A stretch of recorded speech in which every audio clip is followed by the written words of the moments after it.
چې په ټوله صوبه کې اوړه ډېر زیات ګران شوي دي. د اوړو د ګرانېدو د وجې نه متوسط کم طبقه چې ده هغه د سختو مشکلاتو سره مخ ده. دا وخت موږ په الوج بازار کې موجود یو او دلته کې د تاجر برادرۍ د وینا مطابق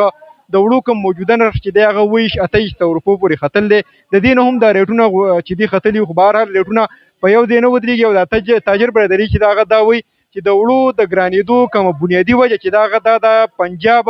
په خیبر پښتونخوا باندې اوړه هم بند کړي دي او غنم هم بند کړي دي. د هغه ځای نه چې کله ګاډي راځي نو د هغې نه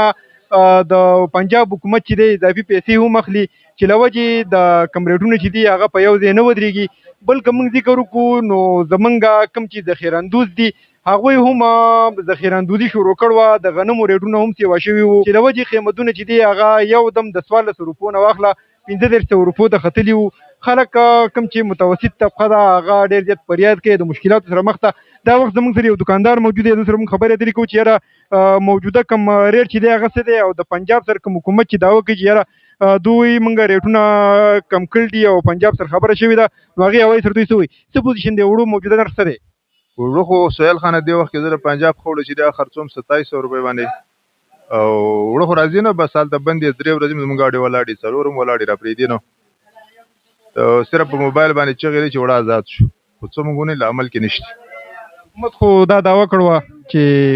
پنجاب حکومت سره خبره شوې ده اوړه او غنم چې دی باید آزاد شي ورته.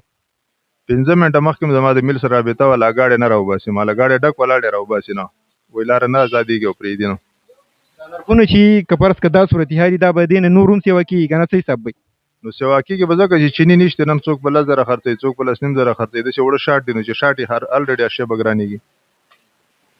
کتونکو دا زموږ سره یو تاجر موجود و اروج بازار کې دوی سره موږ خبرې اترې وکړې نو د وړو کوم موجوده نرخ چې دی هغه وایي چې 2800 روپو پورې دی او دوی دا وایي چې یاره حکومت کوم چې صوبایي حکومت دی زموږ هغې دا دعوه کړې وه چې د وړو کوم نرخ چې دی هغه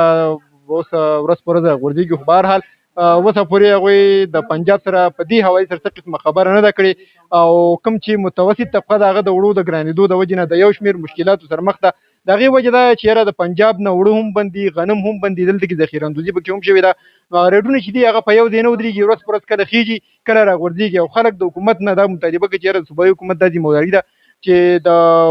وفاق سره یا د پنجاب د حکومت سره خبره وکړي چې د وړو کوم دغه بندش چې دی دا آزاد شي او خلکو ته ریلیف میلاو شي.